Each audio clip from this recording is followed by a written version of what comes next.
Hey Professor Tang, here's my final project walkthrough. Let's get started. So in the guidelines, you wanted to access the site through my class page. So you can go to my class page, ITP 104/project, and it'll get you to the final project. So essentially what I did was I created a website for my mom's interior design service. She actually wanted a website created for a while now, and I thought that this would be a perfect website to make for the class as well as for her business. So it was a very cool project because it has a practical use as well as a learning use. So getting started and describing what's in the website, there is the custom header that I made in Photoshop. Right below that is a navigation bar. Uh, the navigation bar indicates what page you're on by the text being highlighted, and then when the user hovers over a different menu item, that specific menu item becomes underlined, so there's some interaction between the user and the menu. Now you've probably also noticed that there is a slideshow right beneath the menu, and essentially that's just displaying 3 pictures of some of my mom's work in a jQuery slideshow. Every 7 seconds it just cycles a new picture, um, and it's using one of the jQuery plugins. Then there is a background image that is consistent on every page. It's a very subtle background image, which I've pretty much modeled the entire website after. It's very clean, very easy to look at, but at the same time holds a lot of information.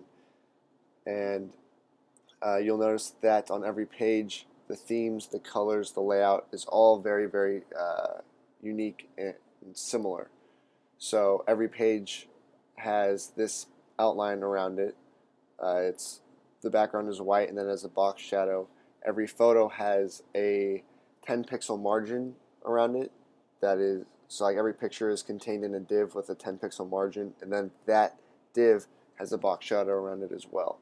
Moving on to another page, the About page just has a simple picture with that same theme I was just talking about, how the pictures have the same themes, and some just basic text. The Services tab is again the same theme for the images, and there is an unordered list to the left of that. The Portfolio is where it got to be some fun. So these are 3 categories that display some of my mom's work. So when you hover over one of the categories with the mouse, it goes from black and white to color, and it interpolates in about a second. So that goes on all 3 of them, and then when you take your mouse off, it goes back to black and white. And then what's interesting is that when you click on one of the images, it will drop down and give you 3 pictures. You'll notice that that picture stays colored in while the other 2 categories stay black and white, so it kind of like shows the user which one they clicked. And then you're able to also click on a different one, and the old one goes to black and white, the new one is colored, and it gives you 3 different pictures for that specific project.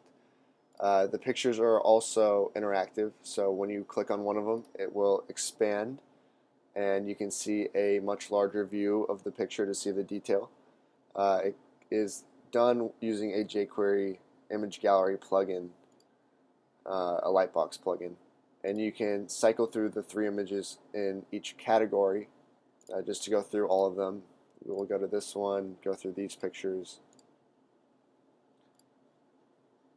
and then the last one is the price one.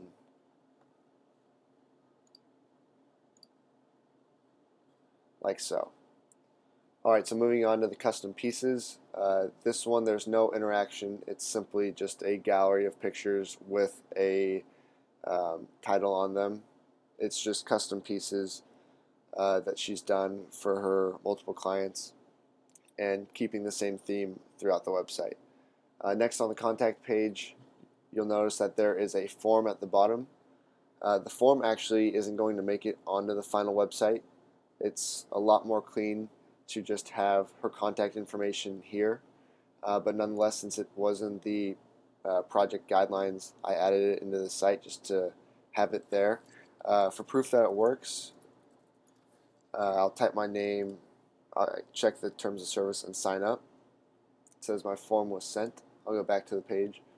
Oh, and this is what the site would look like without the form.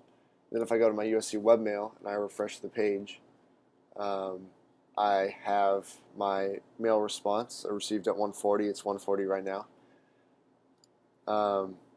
Something else that's cool on this is, since there won't be a form, to give people like a one-click option to contact my mom for a consultation. They just have to click this link and it launches the mail application, so that way they can go straight to the mail app to send a message. So that's a cool little feature. And all in all, that sums up the website. Very basic, but at this, like, so although that the website is clean, it touches on all the project requirements, and it gives my mom a website for a business, which is pretty cool. So thanks a lot for this class this year. I learned a lot. I really enjoyed it. I'm taking database web publishing next semester, and I believe that I'm in your class, so that'll be fun. But thanks again. See ya.